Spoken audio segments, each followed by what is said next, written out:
What's up? What's up? What's up, friends, family, and fans? It's your homie, your lover, your friend. Whoa, I forget. All right, Pause. so Pause. there are dudes on here. Pause. I don't jog down the rainbow road, No so elbow. I don't care what y'all think on that. That's I don't swing that way. So let's see. How do we rephrase that? I guess I can't really say lover anyway. To anyone. It's a little rapey if you do that still. It's your homie. It's your friend. Mm. So I know I already know I just rubbed somebody the wrong way. So, and you know what? Bring it. Whatever it takes for y'all to comment. Good, bad, hell or high water. Comment. If you want to cuss me out on that, I don't care. Comment. I would Anything. I would stop digging personally. I think this hole is getting deeper than you want it to be. It really is. So I'm anyway, I'm just some guy that you were listening to on a podcast. My name is Johnny Vaughn. that's right. I think And that's just so y'all safe. know, Jony actually gave me the whole Rainbow Road thing to say. I just want to say so. I'm just all right. That's a flat out Dude, lie. I feel. See, you know what? That's funny because I don't know if y'all watch Saturday Night Live. I'm a huge fan of Weekend Update with Michael Che and Colin Jost. It's literally the only reason I watch Saturday Night Live now. And Michael Che does that to Colin Jost all the time. Like he has him like they'll write jokes for each other. And Colin, if y'all don't know who Colin Jost is, he just married Scarlett Johansson. He is the most mayonnaise Caucasian kid you could ever Is meet. that the one? Is that the black guy and the white guy? Yeah, yeah. Oh, that is now. Is that total ad lib? No, they write that stuff. Now, I It mean, they seems go like off it, the but cuff that is sometimes, but so I mean, they funny. write the jokes. But It's yeah, so like Chael write the most racist joke, and Colin will not have seen it, and he'll read it, and he'll, oh my god, and he's on national TV live reading the most, and then Che's just over there like, why would you say that, Colin? all right. So that's what I meant. So it's not ad lib, but they haven't seen. They don't know what each other's comments are Sometimes they don't. because the Yeah, reactions are so genuine. I'm yeah. like, I don't think they know what each other's gonna say. No, they Yo, that is from the awesome. way I understand it, I had a friend who used to work on the show. The way I think they do write their jokes, they have some bits that they write together because they'll bring Right. guests on. They know about that, but like the individual ones they do back and forth, that's That is awesome. Like the reactions are great. Like I've seen them just stump each other sometimes. yeah, Well, who's the black one? that's Michael Che? Che. Yeah, Michael Che. Yeah, he'll just sit there and be like, "All right." uh huh. But the other dude, like, he's just like, "Oh my god." Yeah, Colin loses it sometimes. But yeah, As I will shout out to you just SNL. Michael Shout Che out me. to You Michael Che me. Shout out. I Michael Chade you. Okay, all right. You might have got me started on something there. so, so look, this week, man, we want to actually talk about. I forgot. What? Oh, there you I'm go. sure there's a title up by now. So someone literally just said the title to me as if Yeah, I could hear them. the But lost it's art good. of artist development. There you go. The lost art of artist development. That is. It's funny that I should You're forget the that one that forgot that. because we've forgotten all about artist development. So it actually fits. The dude, seriously, and you know what? That may be that may be the driving thread for this whole thing. Is that it's not even so much a lost art. It's just it's lost at this point. I don't think it's top of mind anywhere because when people like you don't think it's kind of what you do, Stone. Yeah, I know. Yeah, it's well, yes and no. It was what I deal with. Yeah, But for those that do artist development, I would never disrespect them by saying it's what I do yeah, because it absolutely is absolutely an art. yes. But it is lost, man. And like, what do y'all think about it? Like, do you guys feel that we need it still, or do you Okay, so feel it first isn't let's necessary? talk about what it is, Okay, or what it used to be. Um, right. because I think now I remember remember the thing we used to do together down in Orlando. There was the very last time I went, someone who made it to the talent finals of that thing, had a Oh yeah, okay. spirited performance in the prelims, Hmm. but they weren't the best performer. Right, And the technical director brought me in and said, "Hey, they're in the finals. This show is gonna be streamed. They have zero stage presence." And I I had like 5 hours to work with this person to like hmm, choreograph a performance because I didn't even see the prelim, and it was one of those things that the song was cool, personality was dope, but the performing aspect of the song was not there. right, And I think when it comes to the lost art of it, people forget that it's not just about being able to write a song or be able to sing or be able to rap. Stage presence is a big part of it. Hmm. How to do interviews and deal with media is a huge part of it. Your look is a huge part of it. Right. And I think now people are cherry picking what they're going to focus on as opposed to knowing that it's a package. Well, artist development to me is, I mean, if you think about the word artist, Mm-hmm. um, usually we think of either a painter, drawer, sculptor, singer, something like that, or anyone creative. Mm-hmm. But you can be a mechanical artist, right? You can be an artist. Basically, it's whatever you're skilled at. When you are professionally skilled at like a particular task, or something like that, that's art. As a matter of fact, I actually even think that's one of the dictionary definitions of it. You know, when you are skilled at a particular task or an occupation or something, you know, you are an artist. And so the key word there is skill. The artist developer, their job is to add skill to your talent. What most people are relying on, and did we do a podcast on We this? talked about it and we I think touched on so. it. Yeah. Yeah. Yeah. People rely on their talent, Mm-hmm.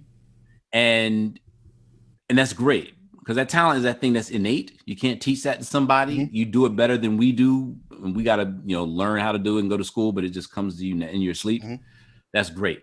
But then there's a skill that's above that. I always talk about, playing football coming out of high school, and I came down to Georgia and I learned something about hip twitches and this. And I'm like, what the heck is a hip twitch?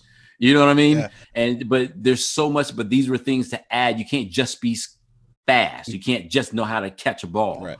Like there are skills that go above that take you into the level of elite. Mm-hmm. That's what we're missing nowadays. So you have artists that can sing. Yeah. You have artists that can naturally dance. Mm-hmm. But you can put them on the stage and they still won't captivate an audience. Right. That's because there is a skill level that is missing. And you guys have heard me use this example before of that's why, in the beginning, you never saw anyone really blow up off of The Voice, off of X Factor, right? Typically, the ones that had the most success came off of where? American Idol. Yeah. But the reason why is American Idol had the entire machine. They were the label, they were the management company, they were the production company, they were the publishing company. And with that, they had development and stuff like that. Mm-hmm. So they had the whole shebang. So investment wise, it behooved them to develop and blow up that artist Mm-hmm. because they owned everything. See, with X Factor, it was just talent. And the problem with that is you're given an audience of millions. You're given a professional band. You're given everything A-list level that you did nothing to deserve. You didn't go through the process to earn those things. And so therefore you have no idea how to keep them once the show's over. Your Twitter, your Instagram followers, stuff like that went from 300 to 30,000. And you have no idea how to keep these people because there's no skill involved. There was no development involved. And that's what we're missing nowadays. That's why we have, on one hand, I like the one-offs because we're back to the days of singles. I love that, to be honest with you. But again, think about it. They call them SoundCloud rappers. Like, to me, that's an insult. Like, that's an insult, actually. Oh, I'm a SoundCloud rapper. Oh, really? So you just good on SoundCloud? Like, that's it? You know what I mean? So, but yeah, so let's go over those again, Johnny, what you were saying, what's all involved, in artist management. What was one of the things you said? Media training? Absolutely. Why is that important? Well, being able to speak to people is important in general. Communication is important in general. A lot of people who've gone to college have had to take a speech class as a part of their gen ed stuff. And it's because it helps lay the foundation for stage presence. Being able to hold your composure and deliver what your ideals and your content are to people in a way that they can receive it. And that translates into music and radio as well. How can every time I crack the mic, it's not just me talking. You've listened to the radio and you don't know who the jock is, but then those jocks where it's just like when they stop talking, you hate that they stop talking, is because it's the way they're delivering. It's captivating, and it's not just them reading to you from a script. So Right. it's not so much just delivering information; it's being able to make it feel like it's an interaction. So that aspect of they do it in college too, college football, college athletics in general. The players, especially star players, are going through heavy media training because they're getting interviewed like professionals, and eventually they Right. will be.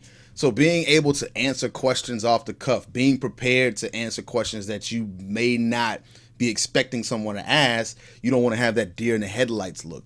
Having Right. that skill of being able to shift gears to answer softball questions or how to react to watch LeBron James in interviews and they ask him, so LeBron, why did you pass the ball instead of take that shot? Now, granted, he's been getting that question his whole career, but is he ever shocked when he gets that question? No. Sometimes he'll even have some dig back at the reporter. These things aren't, it seems like it's off the cuff, but some of those things are practice. You have that Right. canned response because in that moment, you want everything to look and feel polished, but at the Right. same time, feel like it's an interaction at the same time. So, yeah, Right. media training is a huge part, I think, of just development of your persona in general, not just artist development. I mean, if you're a regular person, go take a speech class at a community college and your Right. ability in your work environment will go through the roof because you're able to communicate with people better. And not only with that, as an artist, with especially media training. I mean, first of all of these things contribute to what I'm about to say, but media training is probably the most important, is because that puts you directly in front of the eyes and the ears of your fans. Mm-hmm. And so media training is one of the most important proponents of building your brand. As an artist, everything is about your brand. And again, what is your brand? It's what people think about you and say about you when you're not around, when Right. you're not in the room, right? So that's why it's important that your media trainer, they teach you what questions to avoid, Mm-hmm. what questions to answer, and hard questions, how to circumvent them. I mean, all of that stuff is very, very important. So it's not even so much to make you sound smart or intelligent, but it's to protect your brand. So you don't say It's to something keep you stupid. from looking stupid. Right, to keep you from being stupid. And not only that, you're even wording some things because you want people to think a certain way about you. Right. You are crafting a brand. And that's why media training is so important. And it's not just about the interview. Mm-hmm. It's about the red carpet, how to stand on the red carpet, who to stand next to on the red carpet, how to glance across the cameras with that smile, and you hold that smile. All of this stuff is media training that you think anyone would just know how to do. Yeah. But again, if you ever had two talented people and you just watch one that was pure talent, and then you watch one that was talent that was sharpened with skill, you see the difference. Yeah. You see the When it difference. comes to that red carpet stuff, I mean, you always, I mean, it's cool to watch like E and all that stuff when they do award shows. Go watch the YouTube versions of it when you have the people who just take the shots of the phones and you can actually see the scene of how they're interacting with the cameras. It's those little things that you'll pick up on how they place their feet so they can make that rotation and hit every camera. Nope. Part of it also is doing your research as an artist. If you ever get to that situation where you're going to be on red carpets, of knowing who to talk to, Yeah. doing your research, because that it plays a big role in how you respond to the questions. You don't just talk to any and everybody. You may walk up to an inexperienced reporter that can make you look bad because they don't know how to ask questions properly. Yeah. And again, it's one of those things that we talk about the small intangibles. The list goes on and on what goes into media exposure, media training. But the little things of just knowing what to look for and knowing how to operate in specific scenarios is what you're talking about, is what takes you to another level. Because most people think, and I see it all the time, they'll pop up to events that have step and repeats. They'll go to step and repeat. They'll stand in front of the camera, stay there for 2 pictures, and then walk off. And they've missed 5 opportunities to interact with the reporters that are there because they didn't know to do that. So a lot of it is just knowing. Right. And so what other aspects of artist development? There's the obvious one you would think is choreography, right? Choreography is more than just dance moves. You know, choreography is quite literally how you navigate the stage. Yep. Whether when you're talking to your audience, whether you're interacting with the band, or when you're literally dancing. All of that is choreography and is it's supposed to, choreography done well looks natural. So believe it or not, a lot of these artists, when they're sitting there dancing and they stop and they're talking to the audience and they go to the left side and talk to that audience, and then they come back and they start laughing and they sit down on the stage like, oh my God, I can't believe you just said that. Hold on, y'all. I wasn't counting on this. They rehearsed all that. The whole thing. All that was rehearsed, the good ones.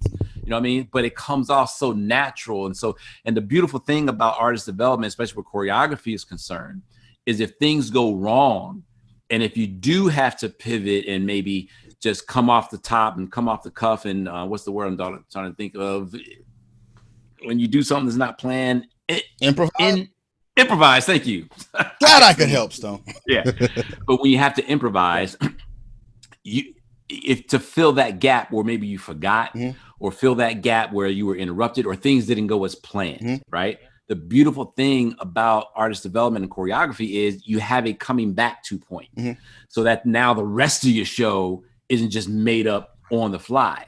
So that's the beautiful thing about that. So you can address it, and then you're at this point in the song. Well, I know I'm supposed to be doing at this point in the song, and then you hop right back into the plan. Exactly.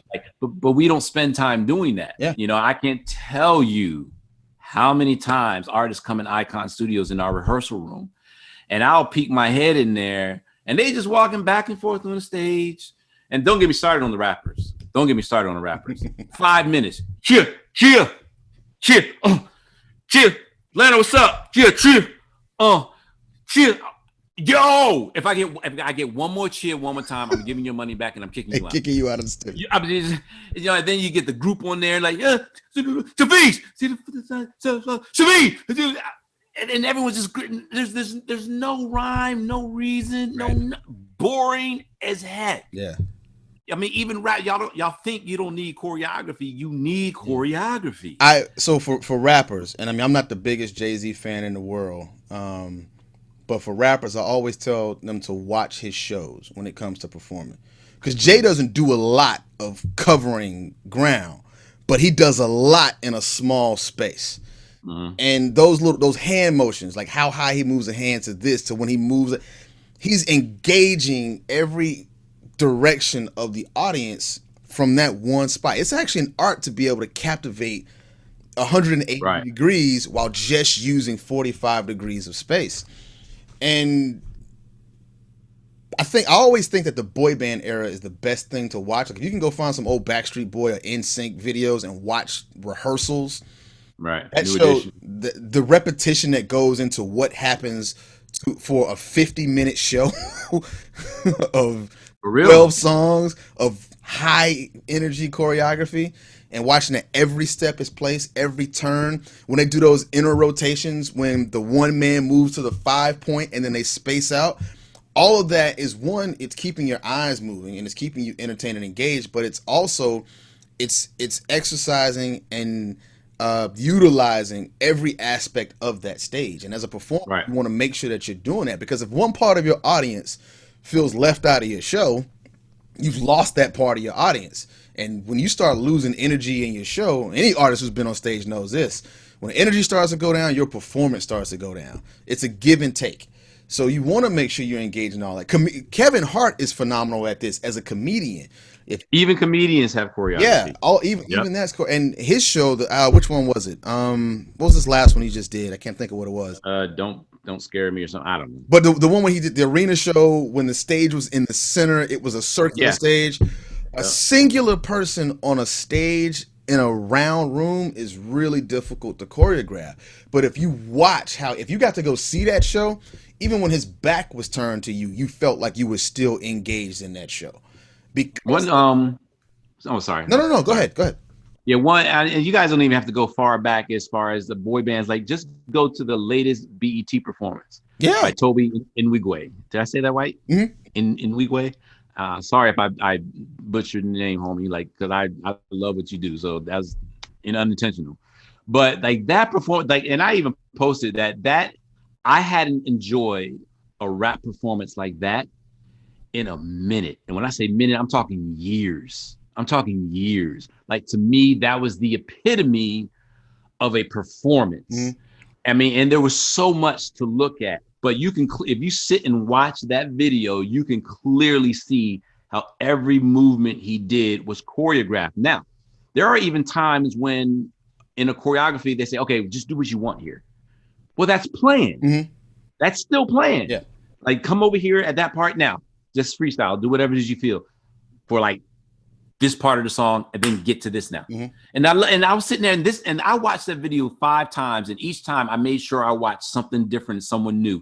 And there was always something going on. One of my favorite things that I didn't even notice until the 5th time I watched it was when they had the breakdown when a girl was rapping, and the girl was on the desk beating out the beating out the beat. You I'm know about what to I go mean? back and watch it now because I don't remember that Yeah, I part. forget a murder. So is it Murder Beats or something like that? Mhm. I forget the producer. So anyway, but watch the video again. I'll go check it out. Come around, and the girls, and she's banging out the beat. I was like, that's it. And it took me back to when we were in school and how y'all used to do that on the desk. It was so enjoyable, but that would not have happened if they just gave Toby the mic and gave old girl the mic and was like, all right, y'all just rap or whatever. And dancers, y'all do y'all thing. Mm-hmm. It wouldn't have come out the same. So the choreography, understand truly what that means and incorporate that into your performances. Mm-hmm. Obviously, vocal training. I mean, I think that goes without saying. That's not just it should go. And it's not just for singers either. I mean, rappers, public speakers, learning how to speak from the proper place is and working out. Like the workout, the workout is more than just for your body. Yeah. It's the cardio conditioning, because some of y'all rappers be getting winded as what? Dude, I mean, just winded. You can't do a whole phrase without getting winded. I mean, half you smoking anyway, so you already took your lung capacity down 50%. This is the thing that I hate the most. I've never been a fan of artists pointing the mic to the crowd and having the crowd sing it. I really feel disrespected when low tier indie artists do it. Like if I'm at an open mic and I'm like, okay, you got a little buzz, taking a breath. Yeah, but everybody don't know your song yet. So what are you doing this for? And they're just trying to breathe. Just to interject, there are moments where that's appropriate. You know, there are moments when that works. But call and response is an actual choreographed thing. Yeah. A lot of times y'all doing it because y'all can't breathe. You can't breathe. Or you forgot the lyrics. So let's just keep it 100. But yeah, so the vocal training. Now I'm gonna speak to you artists who can sing, especially to you artists with powerful voices, because I see it on my freaking timeline all the time. Stop shouting. Stop shouting. Because believe it or not, it's skill to have this big voice, but you can come down and have a soft emotional texture to it. Mm-hmm.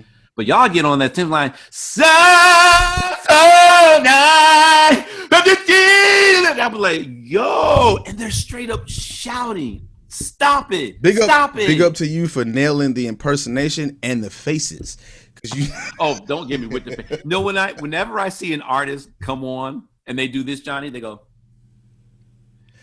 I pass right by. I say, this is already going to be whack. Uh-huh. You know what I mean? Now, there are some times when it's not.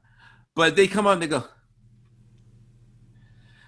I'm like, I bet you the first notes is going to be horrible. First notes. And usually it's very unimpressive. Uh-huh. It's usually very unimpressive. I don't know what it is. They close their eyes and some of them say, I'm just getting into it. No, some of y'all scared to look at the camera.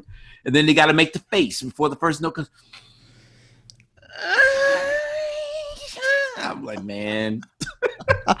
But anyway, that's not what we're talking about. But artist development goes into all that kind of the vocal performance. Yeah. And I'm gonna speak to two people here on the same topic. Those of you seeking vocal coaches and those of you who are vocal coaches. Please know the difference between a vocal trainer and a vocal coach and a performance coach. Mm-hmm. A lot of people who call themselves vocal trainers, vocal coaches, they are performance coaches. They teach you how to sing a song in a certain way to do stuff. And that's nothing to do with the anatomy of your vocal cords and the mechanics of singing. Mm-hmm. They're teaching you how to perform a song. Know the difference, because a lot of vocal coaches don't know that they're performance coaches. Mm-hmm. All right. A vocal coach, two of the greatest examples of vocal coaches that I can give you are going to be one, Jane Smith, but this guy, Rob Stevenson. Yeah. I mean, I'm talking the anatomy.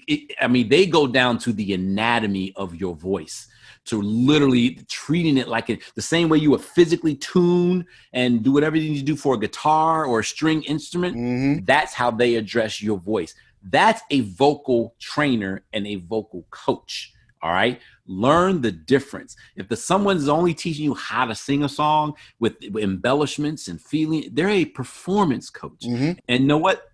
They are important because, again, some of y'all just get up there and just belt as if that's attractive.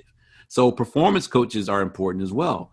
But know the difference between a vocal trainer and a vocal coach. Mm-hmm. So big shout out to Jan Smith and Rob Stevenson and all the other ones out there that truly are vocal trainers. Mm-hmm. And then shout out to all y'all who are vocal coaches, performance coaches, because you're important as well. Absolutely. But look, there are a whole lot of other things that go into it, but our whole point is that is a lost art nowadays. Yeah. Where being an artist is concerned, and I think you guys you can see it, when people perform. So if you are an artist, okay, don't skip that step. Yeah. If you don't know what you're doing, and if you can't afford one, all right, first of all, do what you need to do to afford one. This is your career. All right. Stop trying to have a free career, $1 million career for free. Yeah. Stop doing that. I gotta say that one more time. Stop trying to have a multi-million-dollar career for free. Yeah. Stop it. If you have to freaking drive Amazon Flex or Uber Eats or whatever it is you got to do to pay for the choreographer or pay for the vocal coach, then get behind the wheel and drive. Right. This is your career. This is a whole nother podcast because you feel me getting fired up. Start preaching. I see you. I was getting out the way. I was coming. So, I got to look. I get the organ pipes are tuned, bro. Right. Yeah. So stop doing that. Stop trying to have a multi-million-dollar career for free. Yeah. But my point is, invest in it though, because that truly is what will set you apart. Right now, everyone's always trying to figure out, how do I set myself apart? Right now, that's how. Artist development at this point will set you apart. Even if your product isn't that great yet, if your presence and your performance are, because I've been to a lot of shows where I was like, I hate the music, but I could not stop watching the performance. Hey, I'm gonna give another shout out to Robbie Raw, and Robbie, take this for what it is, because it is a compliment, sir. His music is cool. For me personally, I don't know. And I'm sure he wouldn't get offended by that because there are plenty of people that love it. Me, but his show. Is it a little too eclectic for you? Just maybe, I don't know. Sometimes I don't get it. Okay. But you know what? People didn't get Prince in the beginning. Exactly, yeah. So, I remember the first time I saw Robbie, I was like, I saw him at the Underground. This was a while ago. And I was like, that was dope, but I have no idea why. Like I enjoyed it, but I didn't get it. He performs at like center stage as if he's in Phillips Arena. Yeah, exactly. And I can respect that. Sometimes it might not work, so he'll find the balance on it. But for the most part, you get a show. You get a freaking show, and you could tell that thing was rehearsed. If Robbie Raw doesn't get known for anything, he got me saying his name. Right. I couldn't tell you one song of his. And that's honest. I could not tell you one Robbie Raw song, but I can tell you who Robbie Raw is though, just because of the performance. Yeah. So y'all got to put that time into your artist development, man, because it does pay off. Yeah. It does pay off. And the whole thing about talking about it being a lost art, we're talking about it's a lost art because people aren't doing it. It doesn't mean that it doesn't exist. So like Stone just said, seek it out. That's the number one thing you have to do is find someone that can bring that skill that is the craftsmanship to your artistry out of you and make you more polished. Yep. It's worth it. So that's our 2 cents for today, man. You can do what you want. Keep it, trash it. It's up to you. All right. But all we need you to do is subscribe, follow, and share. That's it. 3 simple rules. Subscribe, follow, share. Say it with me now. Subscribe, follow, share.